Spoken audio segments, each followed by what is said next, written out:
Oh my goodness. What's up, good people? Mark Holmes here. As always, I want to say thank you all for watching, commenting, subscribing, and being part of the Joe Boo Sports Report. Without you guys, as well as you ladies, you know that this literally does not work. Hope everybody's had a great, thirsty Thursday. That game, just watch the Steelers in New England. I'm trying to get in as much football for this season as I can because the football season doesn't really last long enough until I watch that game. That game was so bad. Shout out to Zeke Elliott. Zeke Elliott definitely should get a game ball. One, for having to be on such a bad team with New England, but actually playing really well. Had some great catches, had some good runs. Actually, when the game was in doubt, which was the whole game, had a great run that sealed the victory for him. So shout out to Zeke Elliott. I wish that he could still be part of this team and have an opportunity to get a ring. But watching a game like that with Zappy and Mitch Trubisky playing in it makes you really appreciate having somebody like Dak Prescott.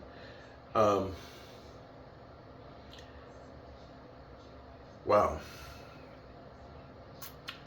Watching this game and getting ready for the Eagles. Tomorrow's already Friday. And I'm still trying to figure out what kind of sub to do on Sunday for the game. I'm going to be here at the Red Brick House. This game is so big. Let's be clear here. Cowboys have nothing to lose in this game. We're pretty much locked in at the 5th seed. Even if we win this game, we're still pretty much locked into the 5th seed. But like Brian said, and shout out to Brian because he's a mailman. He's got to get up there. He's got to deliver. He walks like 10 miles a day carrying packages and doing deliveries, and take care of your mailman because they're taking care of you this holiday season, getting all your stuff together. But he pointed out that if you lose to the Eagles here, then what chance do you have winning against good teams on the road? Knowing that when we make the playoffs, you got to have 3 games on the road, which is true. Now, we could win this one and still have 3 games on the road, but at least you'd feel good to say, hey, at least we have done some damage. We have beat at least the Eagles and so on. And so I guess it is big for all of us. But the thing is we have a little bit to gain. We're not going to lose anything by not winning this one. You can't say the same thing for the Eagles right now. The Eagles, if they win this one, pretty much have won the division, and all you have to do is stay game ahead of San Francisco to keep pace.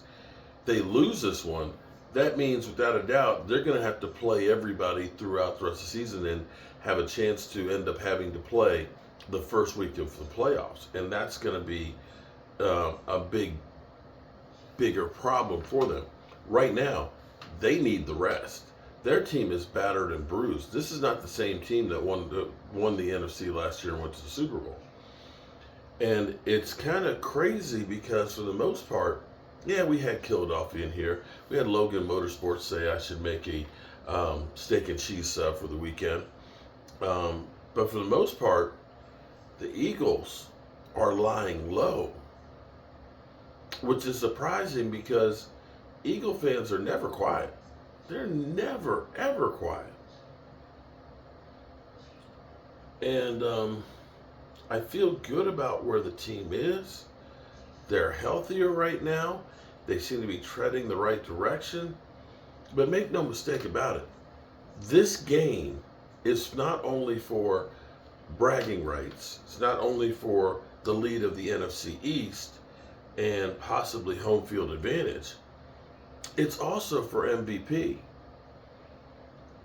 If Dak can't beat Jalen Hurts at home, being the healthier team, then he doesn't deserve to be MVP. And I will say the same about Jalen Hurts.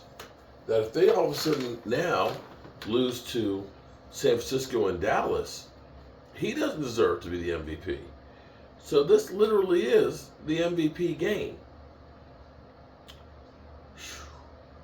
For Micah Parsons, the way he finished off that game when the defense last week was ass.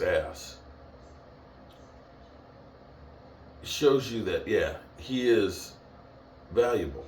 He needs to do that this week, but not the last play of the game. He needs to have a monster game himself if he's going to be the defensive player of the year.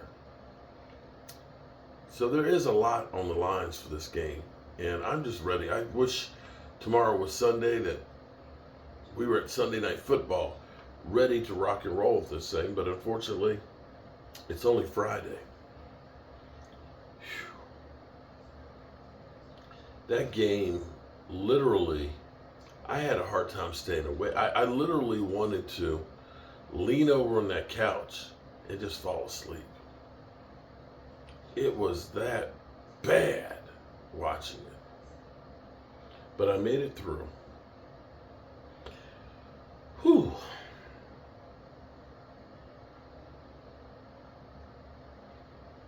It's a hard day today. A really hard day today.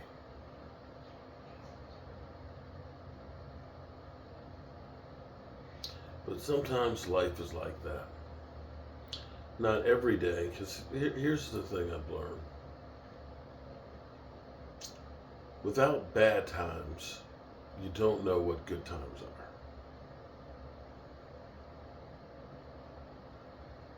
And today was a hard day, and I think it's mainly because talking to Rashid's people that today was going to be the day that Rashid was cremated. Losing Rashid was really, really hard.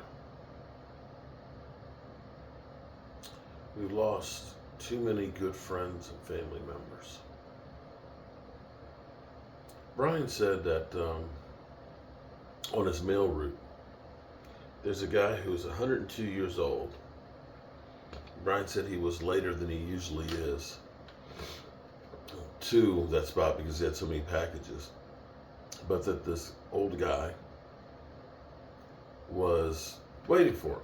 So when he got there, he opened up the door and had a little present or something, an envelope for Brian and things. He figures probably a few dollars and stuff for him, taking care of his mailman like you should this time of year. But this gentleman wanted to talk, and he said that he's ready to go. That, you know, his wife and all his loved ones and his friends and everything have all gone, and that he's ready to go. And that's where this place has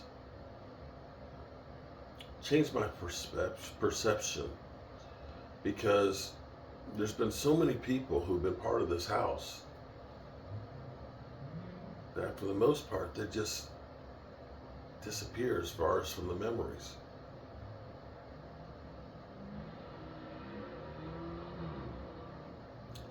And it's sad that he's 102 with so much knowledge and so much experiences in the world, and he's there alone.